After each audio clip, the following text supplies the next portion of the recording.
Welcome everyone. Welcome to our new GSG Talk number 8 with guests Bonus Creature and Destroy with Science. How are you guys? Good. How you doing? I'm doing good. Happy we can still be doing these little interviews when we get to meet our fellow shrimps a little bit more. We have two very talented members today. As always, let's do this. Every time I ask a question or we discuss something, let's start with Destroy with Science, who's here on the left side of the screen, and then go to Bonus Creature, who's here on the right side of the screen. And of course, if anyone in the audience has any question for them, please drop them here. Guys, let's start with your names because you both have very funny names. So what's the story behind them?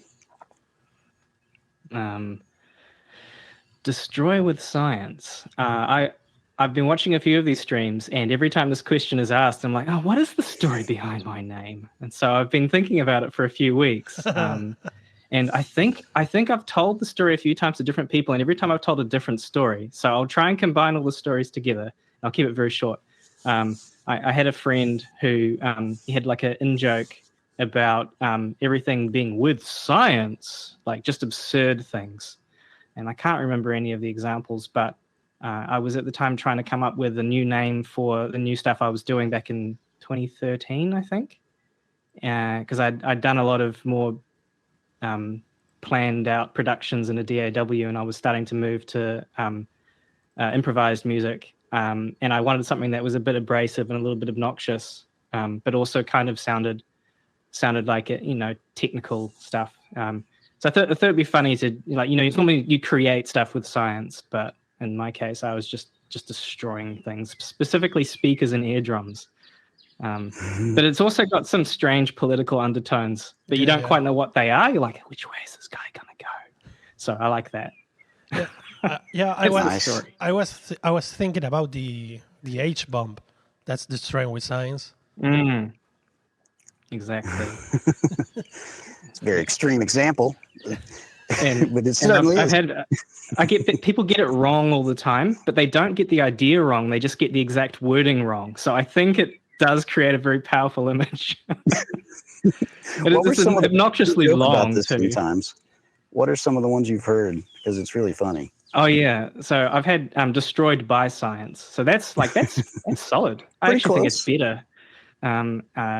Destroy all science, a little bit, a little off. Destroy. I don't know about that. So those are the main ones I remember. Okay. Nice. So you, I guess I'll go now. Well, I've changed my name a couple times, but Bonus Creature was so I was watching the Killer Bee Relay Team, and he has the Redeem in his channel where he has the Pez dispenser collection on the back walls. And he has the Redeemer. He'll show one of those. And so he wanted to redeem that, and he was showing his Pez dispenser. And like, I was in the chat, and I've got this emote of my old cat. She's no longer with us, but it's all good. It's years ago. But anyways, I use this emote, and like, you know how the Stream Elements overlay, you never know what it's going to do. Well, this thing, in this case, it just showed up right in the middle of the screen. Like, I think it was almost blocking the Pez he was trying to show. And so Wambra was in the chat, and he called it a bonus creature. And so then he started calling me Bonus Creature, and I just liked it, and so I picked it up. Because I was looking to change my name anyways, because people were having trouble pronouncing Calliope given the way I spelled it incorrectly on purpose. But people were saying Coolio and all this other crap. And then it turned out it meant dick teacher in Finnish, which was fine. That's hilarious. But I was like, then I ended up changing it to Dream Cadaver for a little while. And then it got to where like I was in certain streams, I was watching them. I just didn't like making people say Dream Cadaver in certain streams. It just felt weird. And I was like, and then I tried to use an alt account and stuff like that. And then that's such a pain in the ass to manage more than one account. Anyway, so I was like, you know what, let's just change it. And Bonus Creature is funny. And so that's who I am now. Mm-hmm. I thought way too much about this stuff. That's it's very cute. It's like surprising, but it's also like a little dark. I don't know. There's something about it. I like it. I think it fits. Yeah, it rings. It's a little gamey, right? Like I think of a video game. Ba-ting. Yeah, You got a bonus creature. Yeah, I think. Yeah, if you Google it, I think stuff comes up for like card games and stuff like that. Maybe like certain card decks come with a bonus creature or some shit like that. I don't remember. Oh, what's the cursing policy in these streams? By the way, I don't know. I don't fucking know. No. All right, starting off hot. We got one F-bomb in the bag. All right, no, we don't have it, and we don't have a policy, but I think the record was by the HR dictator. He dropped like 50 in his interview. So, if you're trying to That was beat a good stream. Yeah, if you're trying to You beat were like, I immediately regret asking for this. you were mortified. It slowly spirals out of control. What the hell have I done? What have I unleashed upon the earth at this time? Do we have any characters in this group? Do we? Do we have any characters here? I got Tui. Oh, I didn't turn Tui on. Hang on. There we go. Oh, that'd be great, Tui. Your character has a name? Tui. Tui. The bird. A native bird in New Zealand. A friend of mine made that. And it's a nightcore DJ. Its name, or their name, because they're gender neutral, is DJ Tui 2 times. Oh, nice. Can we see? And I ended up... see them up close? Tui 2 times. This is a great moment for television.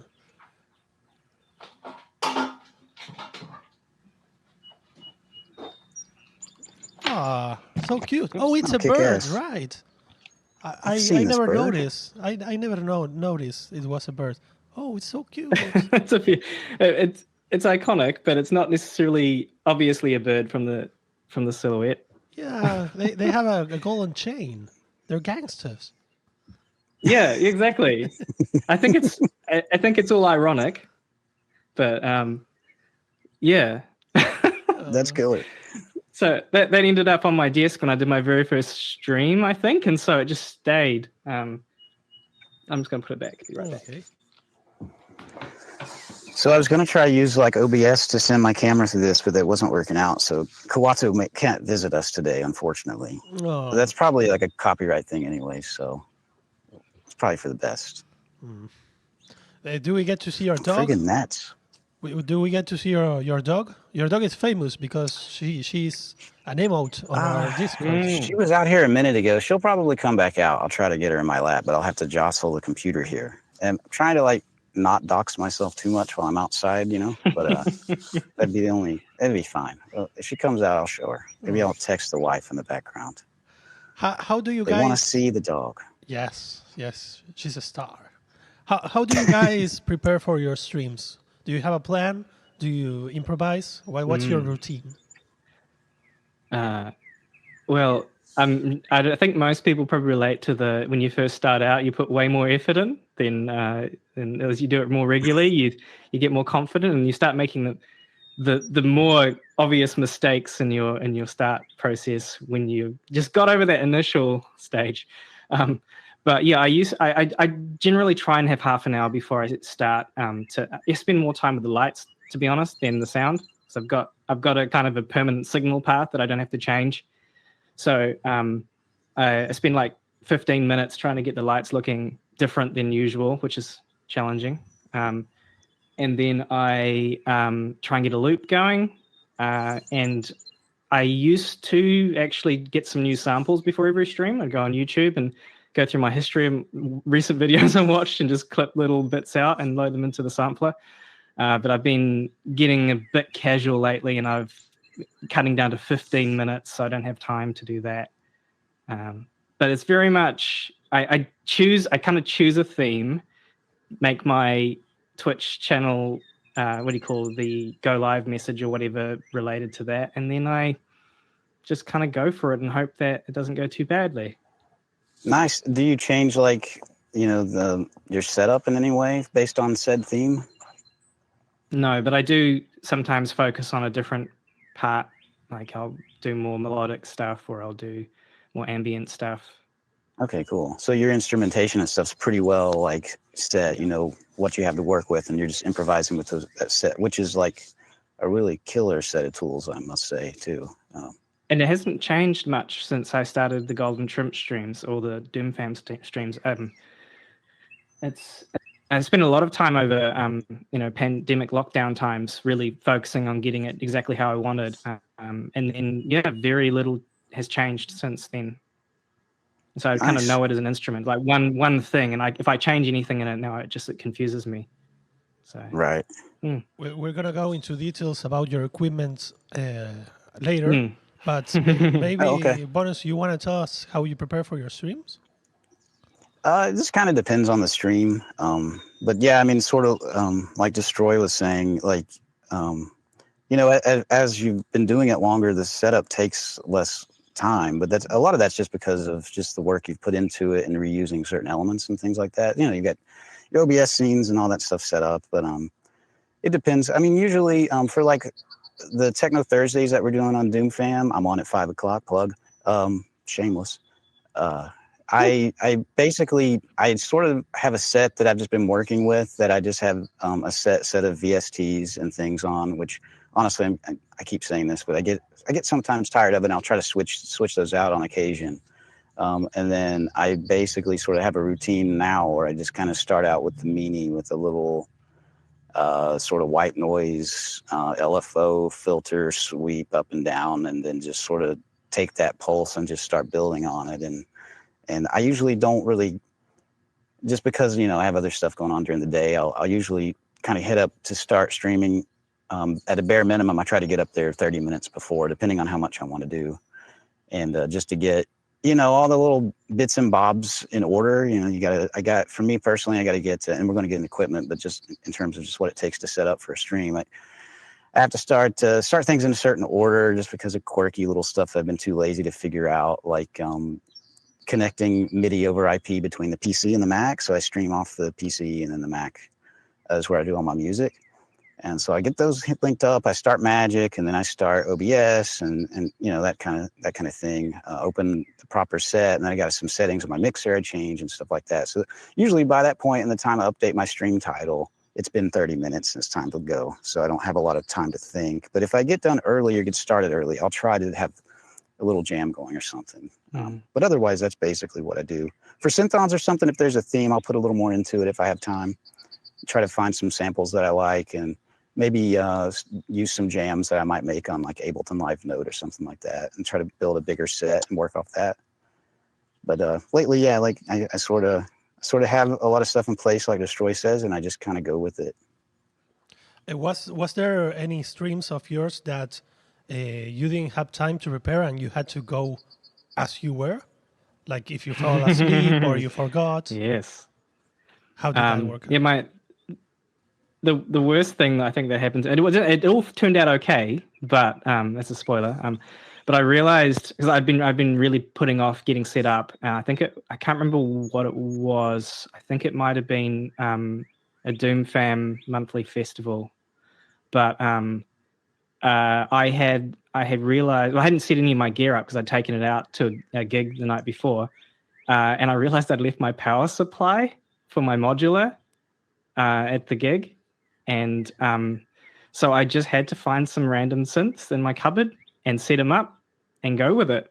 And that was like maybe 15 minutes before. No, I think it was a synthon. I think it was.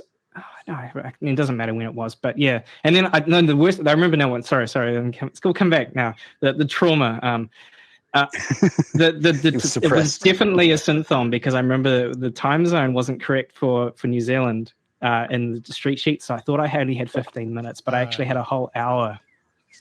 And so I was racing to get it up. I was like panicking. I was so stressed. And then I looked at who was currently playing. I'm like, hang on, this is the person an hour earlier.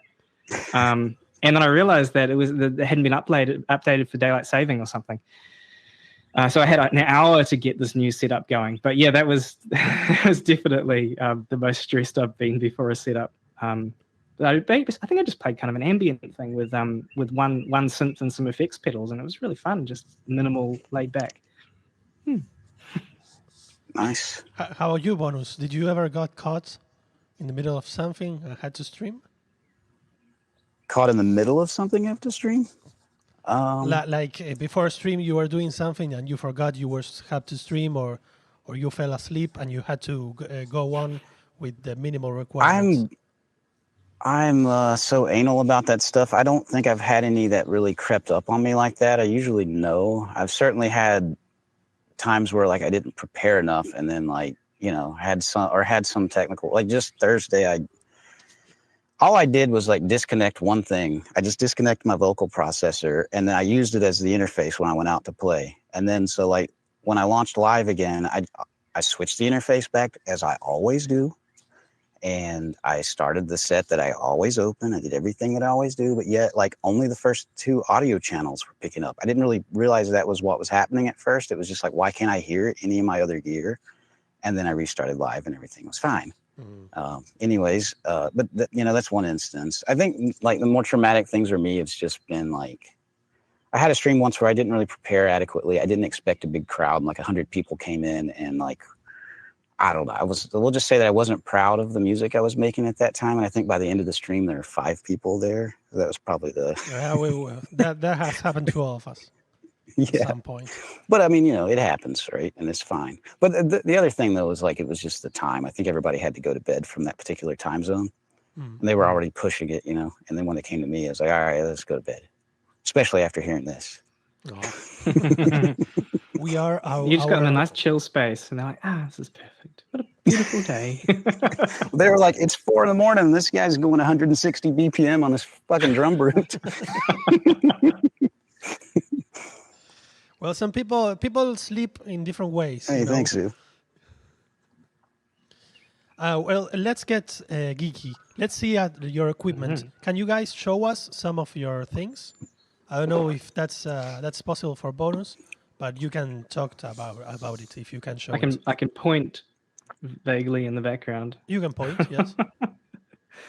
A plug for my Synthon stream that I did do a full breakdown of all of the things, but now that's a long time ago, I can't use that as an excuse. Okay. Let's talk high level. Let's talk up here somewhere. I'm not very good at playing synths, and I have no keyboard skills, and I can't stand step sequences. But I really love music, and I love playing music, and I love to improvise, and I love to kind of lose myself in it. And so over the years, I've built myself up a workflow that lets me treat it all as one single instrument. And it's a lot more. What I do is a lot more like I guess like Kid with the SP5. Wait, not SP. Sorry, what is it? The looper. RC505. RC505. Yeah. So because the great thing about looping is that you can jam, and then you can kind of put a loop in and then jam with yourself. And I just don't find step sequences very good for jamming. I just don't enjoy it. And now I'm just going to try not to get too out there because my brain is going to explode. But the whole also I don't normally drink coffee, and I had a coffee this morning because it was too early. Okay, let me get it all back in. Just for context, what time is it there? It's 9:30 a.m. but I've been up since 6 a.m. because I couldn't sleep. I knew I had to get up for this, so yeah. 9:30 is very early as well. It is early, and it's also a public holiday after a weekend. So right, because it's the birthday of the king, right? Yes, Mr. King. I think his name is. I can't remember. Stephen like King. Yeah, I don't know why. I don't know. He did something important. I don't know. Maybe just born into it. Not sure. Yeah. Okay. All right. Okay. I'll try and bring it back. So, I've been playing with this idea for a long time, where instead of looping audio like you do with the 505, you loop MIDI. And so I've built my entire system around a central MIDI controller, which is the Launchpad, which runs through a MIDI looper, and it allows me to kind of build up stuff using MIDI loops. And so the actual instruments that I have up there are less important than the sequencer that I've kind of developed over the years. And before I've only been in hardware since 2019 or something like that. And before that, I was doing stuff with the exact same sequencer pretty much, but with what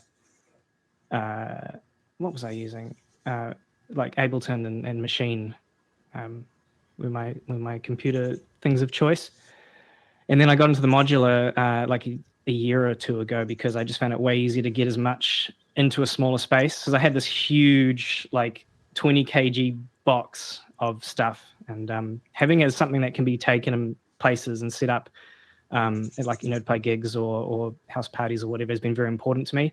So keeping it as something very compact that I can take places has been really like a defining thing behind the choices of instruments I have. So that's the high level. Okay. But yeah, my main things I use is I've got the Roland TR6S, which is all my drums. I don't use the sequencer, but I definitely use all the sounds. And I've got an SP404 Mark II, which I use for all my samples. Which those two are like the most of the hands-on I get with something up here. And then I've got the modular, which is mostly effects and mixing on one side, and then I've got a couple of synth voices and a DFAM on the other side. But that modular is more about signal path than it is about actual instruments, if that makes sense. So I'm not really using it like a normal modular where you patching new stuff. It's the same patch pretty much I've had the whole time. And I've got a few loose patch cables that come off out of my MIDI controller. Mm-hmm. So I can record a sequence of CV that I can then plug into anything, and then I can automate like a delay time or an LFO or whatever. So I can, like, I'm fiddling with a knob on the modular, and I'm like, oh, I like that, and then I can just grab a patch cable, stick it in, and then record that motion on my MIDI controller with the MIDI looper. Nice. And that's pretty much Nice. it. Nice. How about you?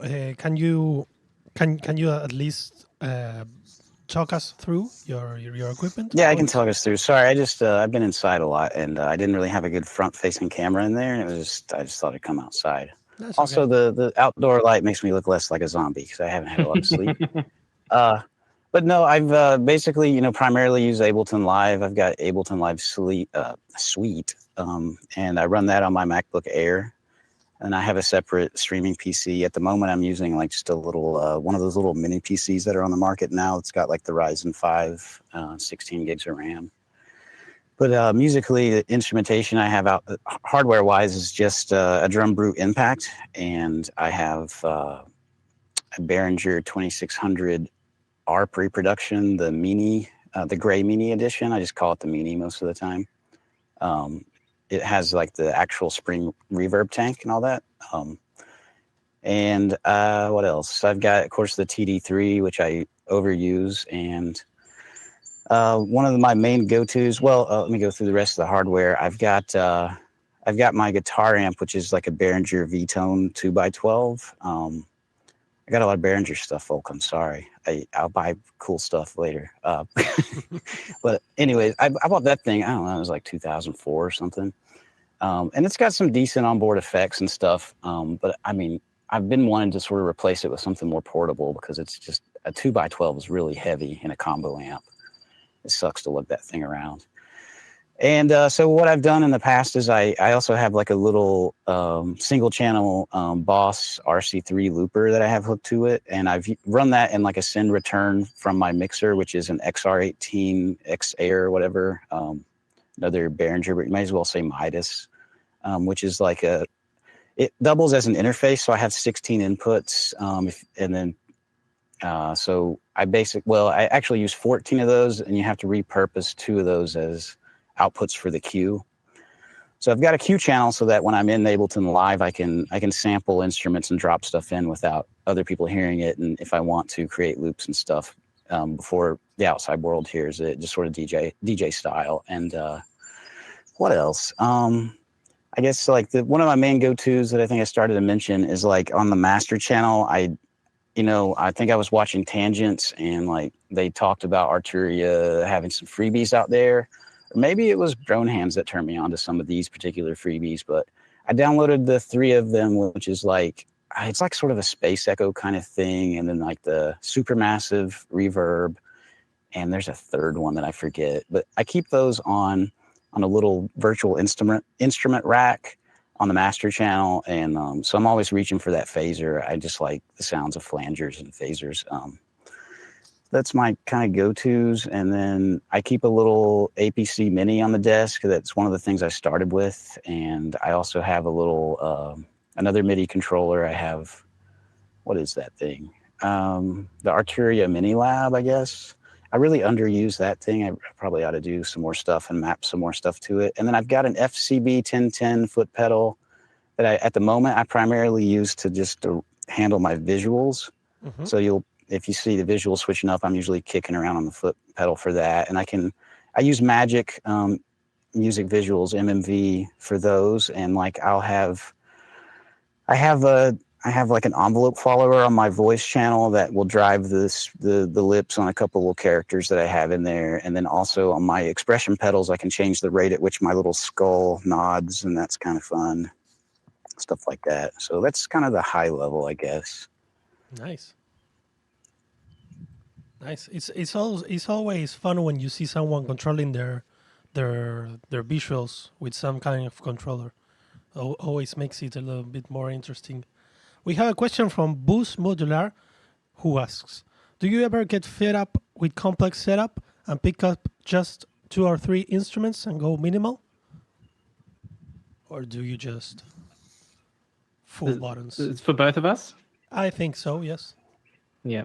I do get fed up with complex setups, but if it's already set up, then I don't get fed up with it if I understand it. So it's like trying to figure out why something isn't working, or not being able to get the thing I want to happen, like having something in my head and then feeling restricted by the setup. All those kinds of things are what really frustrates me about a music setup.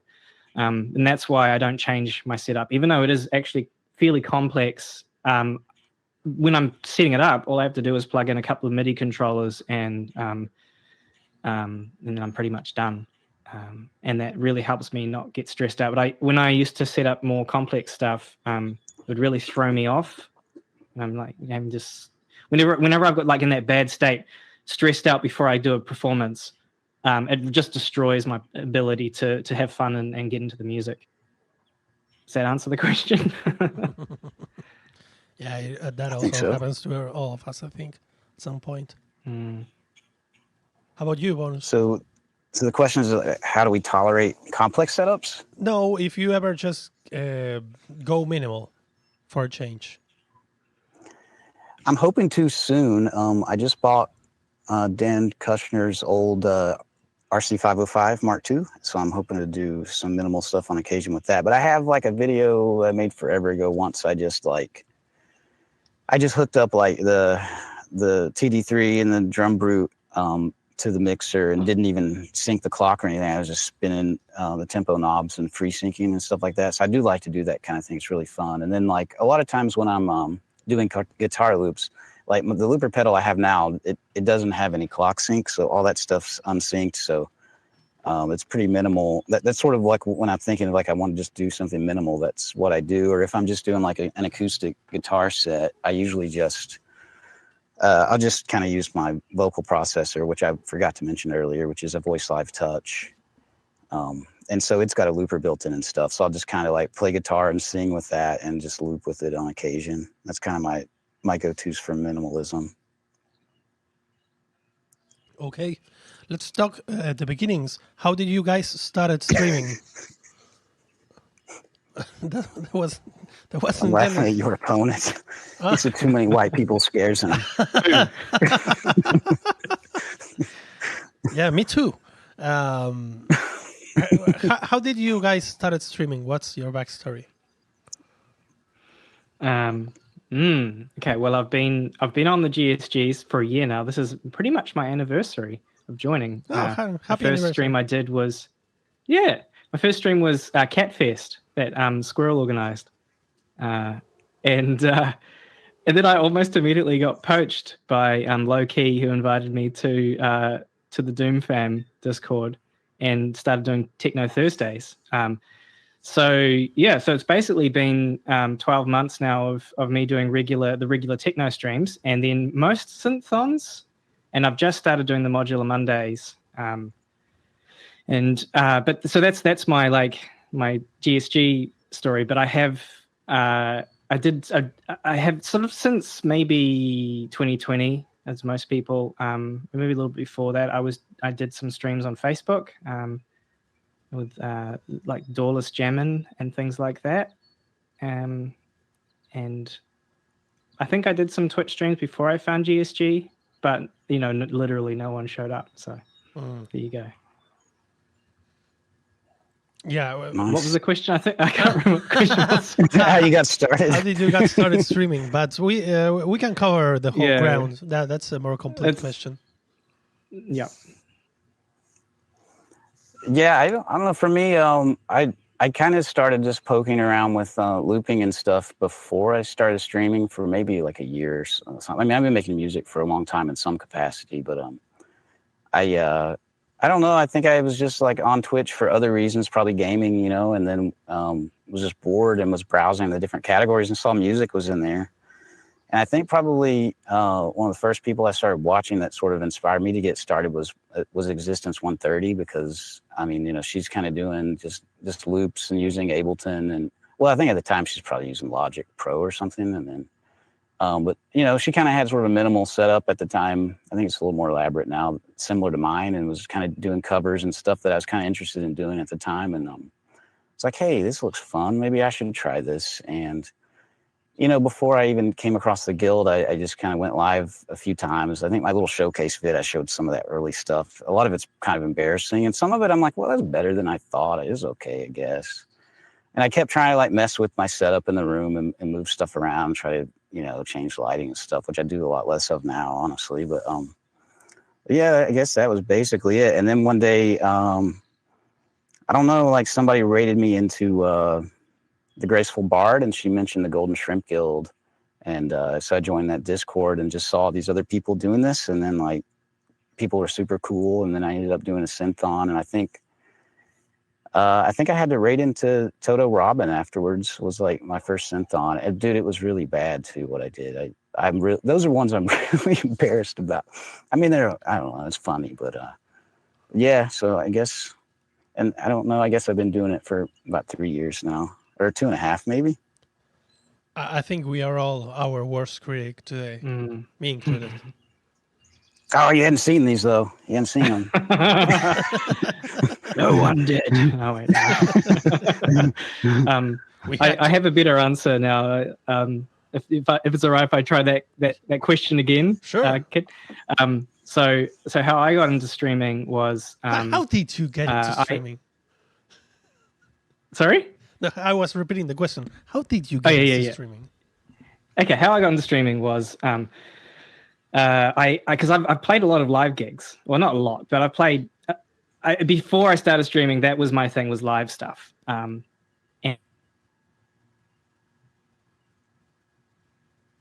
But for me, that's always how I've approached it. So when I've done a live stream, it's always like I'm trying to play a live set.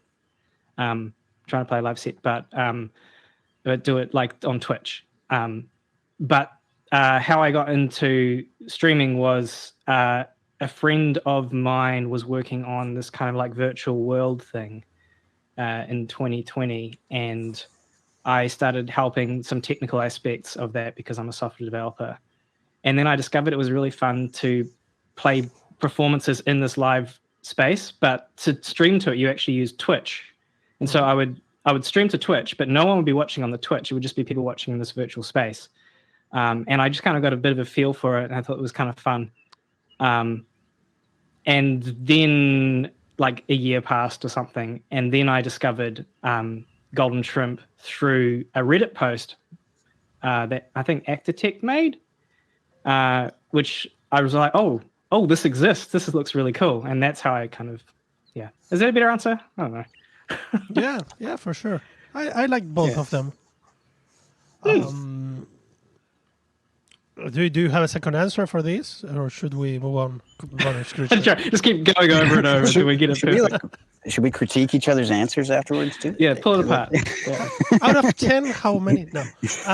You are both software developers, and the last time we had two software developers, we talked about how Twitch is made on the engineering side. What are your feelings about that? How do you see Twitch and its features and its code? You're so happy to have that question. Yeah, I have a lot of opinions, so I'll try not to get too stuck in. So Twitch, on the surface, is wonderful and incredible, and the community that's built up around it is great, and all the in-jokes and all the just the weirdness of Twitch, it's all super great. But I kind of feel like Amazon doesn't really give a shit about it. Like, I just feel like they don't resource it in the right places. There's just bugs that have always existed. Like the other day, I was trying to set up some collections because I thought collections would be perfect for like organizing my Techno Thursday streams, which I'm mostly pretty proud of. And I've highlighted most of them. So I was like, oh, I should build it like a playlist, like kind of like on YouTube instead of having to upload them to YouTube. But the user interface for building a collection is just so broken. Like first of all, it adds things to the bottom instead of to the top. Oh, yes. Okay, whatever. Yes. That should be an option. But if you try and drag it from the bottom up to the top, it doesn't scroll. No. So you like try and scroll your mouse, but it doesn't. It gets stuck, and then it disappears, and you have to refresh the page, and then it appears somewhere mid down the place. My hack for that is I do control the less sign. I get everything small, and I just go like. Oh, that's good. That's my little hack. But then, okay, the worst part is I was like, okay, this is terrible. Surely, maybe it's a new feature. Maybe they just haven't, worked out the kinks. And I tried to figure out how to report a bug or whatever, and I got on their like user feedback forum, and all these things have been reported in 2020, and like have 20 likes or something on them. Like it's depressing. It's just they don't care about this sort of stuff, and this stuff's like important for musicians. To be able to, I don't want to have to upload things to YouTube. If I want to archive stuff, it just feels like their platform should be able to handle all that stuff. But it's a reminder that this platform is not for us, and we're just here because it's like the best thing we can find. So that's my feeling about Twitch. I think, it's incredible what we've done with it as musicians. But I think we can do better. That's fair. How about you, Bonus? What are your feelings? I mean, like you can drop. I'm glad that Destroy was specific. What's that? You can drop F-bombs if you like.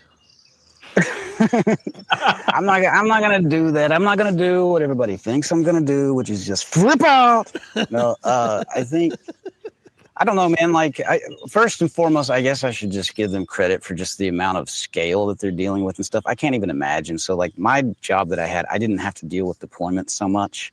So, like, I wouldn't even know where to start with deploying an application that has as many active streamers and stuff like that, and that much stuff happening in real time.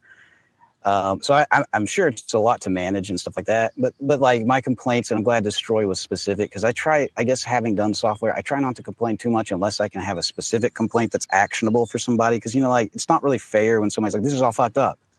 Well, in what way? And I'll fix it, I mean, it depends. If it's really, really all fucked up, what's wrong. Just go fix it. But yeah, so but like that one in particular sucks. So my biggest complaint right now at the moment is I like to watch streams on the television, just put it on the TV and listen, because like especially music streams, because I've got a decent soundbar hooked to the TV, so it sounds good to play it on there.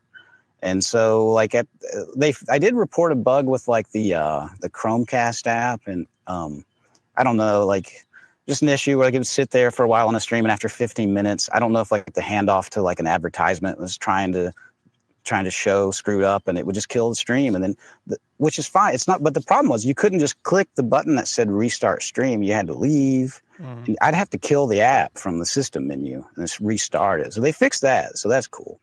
But the raids have never been fixed since they made the change to remove hosting. It was around that time that the raids for the TV apps broke, and it's still not fixed. So I don't know if that's an intentional one that's been left on the back burner because it saves them bandwidth, because like I'll admit that oftentimes when I'd lurk, I just put somebody on the TV and walk away, and then I could hear it in the next room. And then if I leave, well, that's costing them money, so I get it. So I wonder sometimes if that's part of the reason that hasn't been prioritized. But well, hey, it has the advantage of stream stops, and if they really want to watch the shit, they'll restart it. I don't know, but I don't know, man. But like, yeah, some of the little UI quirks are kind of infuriating. That one in particular you mentioned about the collection sucks.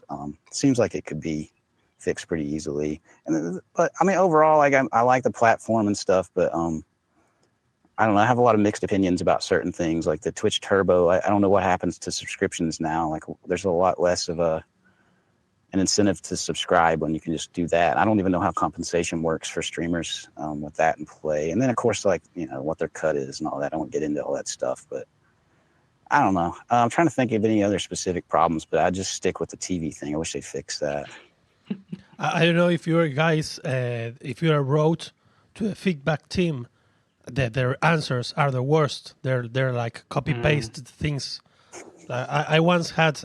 I have a problem in my channel that my, the little bar on the top that says who gave the most bits and who gave the most gift subs. Well, in my channel that's broken for the option for all time gifters.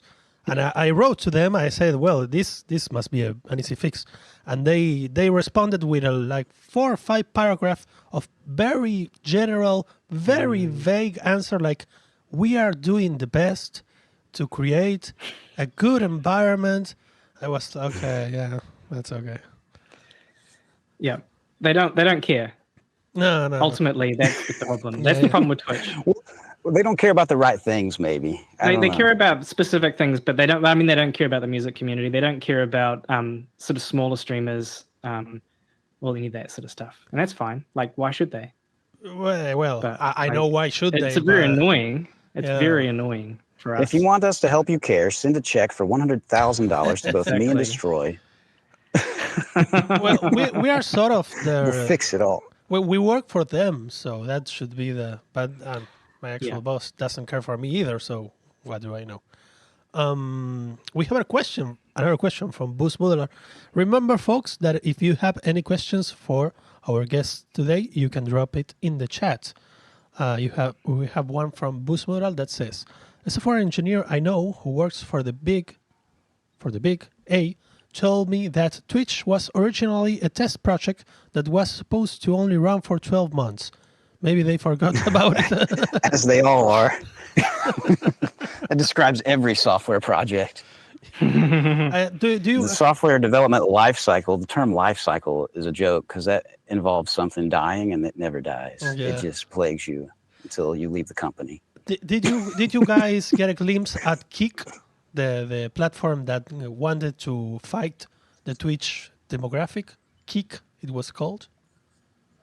No. Oh, Not familiar. When was that? A couple of people told me about it, and it obviously ended up nowhere. But it was supposed to be like a Twitch, but a more fair.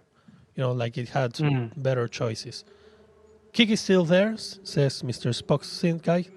Kick. Yeah, people in the chat are acknowledging, but yeah, I didn't use it. I think the best thing Twitch has going for it is the raid feature. Yeah. And that's why I get so frustrated about that one being broken. What's the weirdest thing you saw on Twitch ever? Oh, can I quickly talk about that thing that Boost Modular just said? Oh yes, I thought it was. Yes, I thought it was. Hang on. I had a thought. So the thing about other alternative platforms to Twitch is I don't think you can just copy Twitch and then people will come, because Twitch has the community, it has raids. They've done a really good lock-in. They've followed the Amazon playbook pretty well with the whole sort of vendor lock-in thing and making it possible to sort of interact with other ecosystems.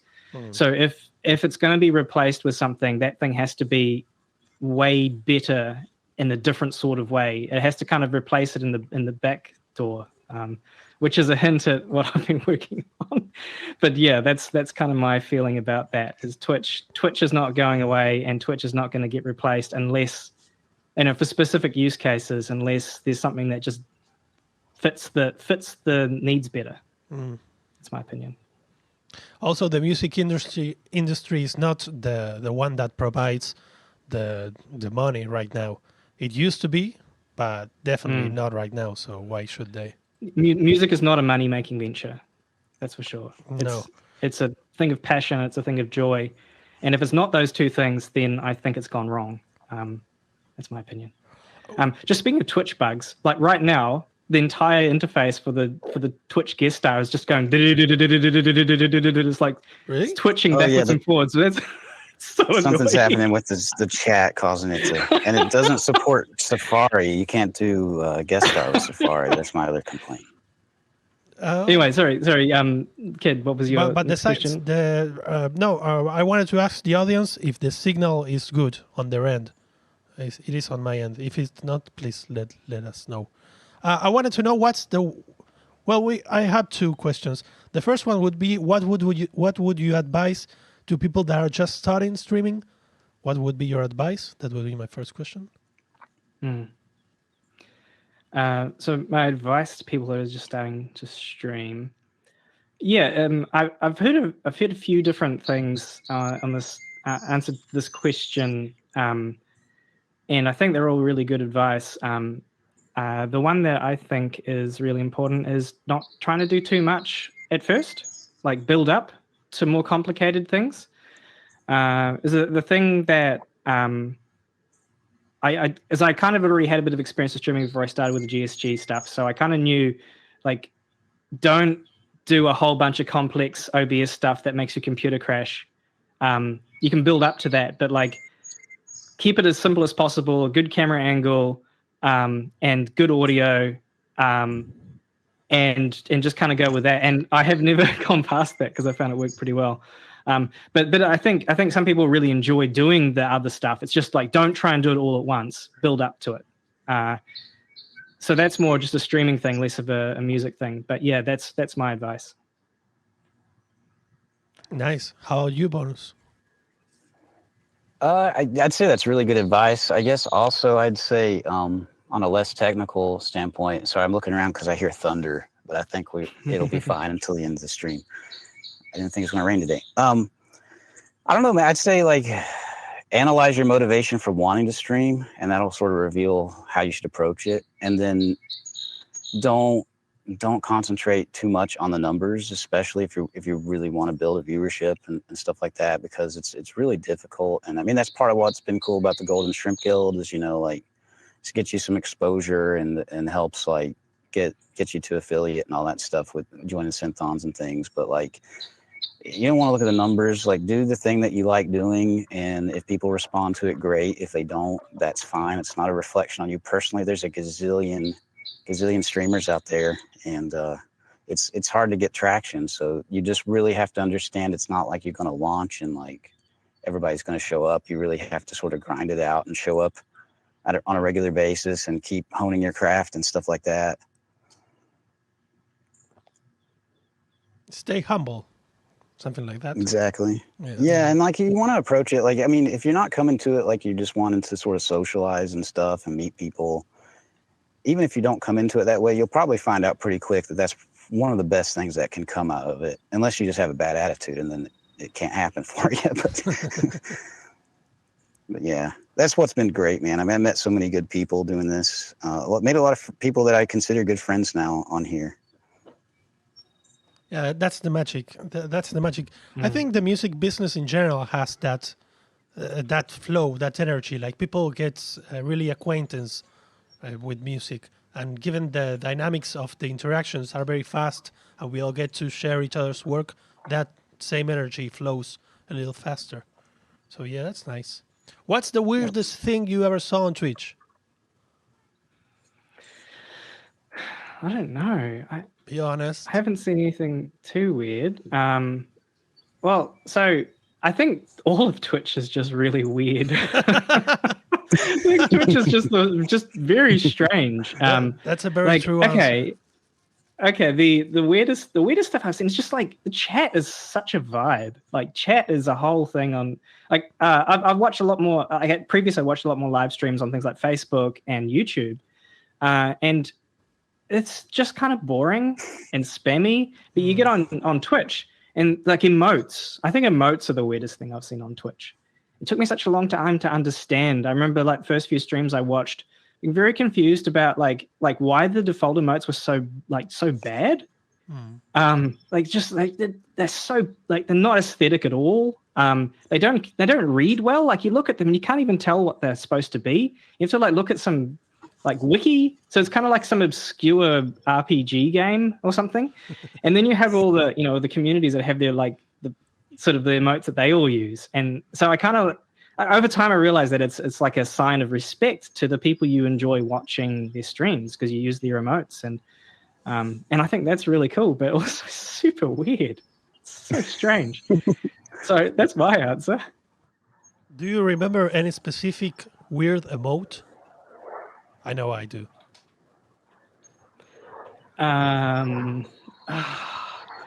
What's I think the whole ban of like butts is pretty funny. Drop your weird emotes on chat, please. I know some of you already. Yeah, exactly. Weird emotes in chats, please.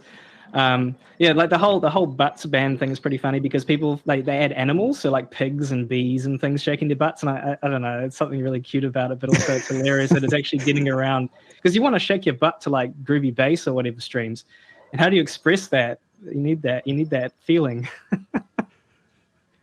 It's important. Yeah, if I can't twerk, I don't know how to express myself. Quite, honestly, I don't know. There we go. We have a twerking butt there. Nice.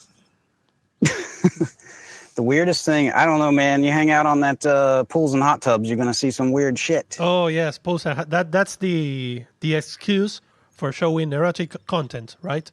Pools and hot tubs. Like they can't call it erotic content because there are minors working on the platform. I've seen a grown lady riding a pickle. Man, I've seen some stuff. Seen some things. What? How did she actually ride a pickle? It's too small. Not at liberty to say. My wife's right there. Okay, guys, we are 5 minutes. We have 5 minutes left, and we are going to Actitech's stream. He's playing with a guest star today. He's playing with Ewa Pepper. So if you guys, meanwhile the chat has gone wild. We had many weird emotes. Oh, there are some nice ones. It's a shame you cannot just grab them. You have to do the whole thing. Well, you can go to the artist channel and regain channel points to get them. But some of them are really cool. Anyway, let's plug your things, guys. I know both of you are part of the Doom fam. We should give them a big shout out. So maybe do you guys want to plug some of the things you are doing there, or maybe some of your projects? Yeah, sure. Yeah, Doom fam. Great little community. A lot of shrimps hang out there as well. But it's we're a bit more open to DJs than GSG is. So it's a bit of a mix of live and DJ. And we used to organize a monthly kind of raid. And then it sort of turned into Cyberfest, which is a whole thing. And we're currently starting to pivot towards sort of more regular, shorter events. But we've got some things coming that are going to be fun. We're trying to kind of think about essentially running a venue as opposed to the more kind of like open mic style of stream. That's kind of currently what we're thinking about. But yeah, Doom Fam is awesome, fun, and I'm rambling. Yeah. Do you do your Do you do your streams, the Story with Science, on a schedule? Yeah. Okay, that's right. I got to plug myself. Yep. So I do a weekly techno stream currently it's Thursday/Friday, depending on your time zone. And it moves around a little bit, but generally it's like 8 p.m. Pacific, I think, or 8:30 p.m. Pacific on Thursday. And I usually play for like an hour and a half, 2 hours, something like that. And then I do a modular stream with Modular Monday at the very end. And then I sometimes pop up occasionally. Nice. How about you, Bonus? What's your schedule, if you have one? Nice. Yeah, the main thing that I keep like on the docket on a regular basis is Techno Thursday with Doom Fam. My time slot is 5 p.m. Eastern, 2 p.m. Pacific. Check out doomfam.com for all those events and stuff. And we've got our little bios and stuff like that up there. I don't know why I said little bios. I mean, they're not very long. But yeah, so I've been involved with that group. I've been trying to do some stuff out live. I don't often take the electronic kit out. I usually just do acoustic sets at a couple of open mics. But one of those has led to a little gig for me coming up Friday, June 9th. If you're in driving distance to Bristol, Tennessee, Virginia, and a place called State Street Brewery, I'll be playing there at 8 o'clock for an hour, and then we'll have an open mic after that. And I try to join some raid trains. I spread myself pretty thin. I got, what's the expression? I have an iron in a lot of fires or some shit like that. But like I've gotten involved with Big Frog Records, the Drone Hands project. We've got some projects in the works, so look for that stuff. So you'll see me tag Big Frog and Doom Fam and Golden Shrimp Guild. And I got your Abra Sumente raid trains coming up. We've got Loops Fest with Loopsy the Clown coming up pretty soon. Those are both managed on some Thunder. I don't know if it picked up because I got it on voice isolation. Those are both managed on Raid Pal. So if you go out to Raid Pal and look up Loopsy the Clown, you'll find that one. And you can look up Pochoclo, I guess. You can look those raid trains up by username, I think. I'm not completely certain about that. But anyways, that's and I try to do synthons on a regular basis too.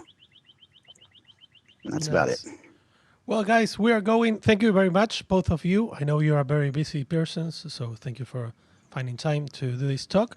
Thank you to everyone in the chat for passing by and just hanging with us. We're going to a very special Architect stream because he has an invited artist, so that should be fun. And we will see you next time, probably next week. If any of you wants to be part of the program, please go to the Discord, look for the server called Crustacean Talk. The crustacean, how do you say that? Crustacean, help me out, Bonus. Crustacean Talk? Crustacean. You're doing great. I was doing good. Okay. Crustacean Talk. You had it right. You can go in there and we can discuss you being a guest or a host. Who knows? Thank you, guys. Thank you very much. We'll see you next time. Take care. Thank you. Bye-bye.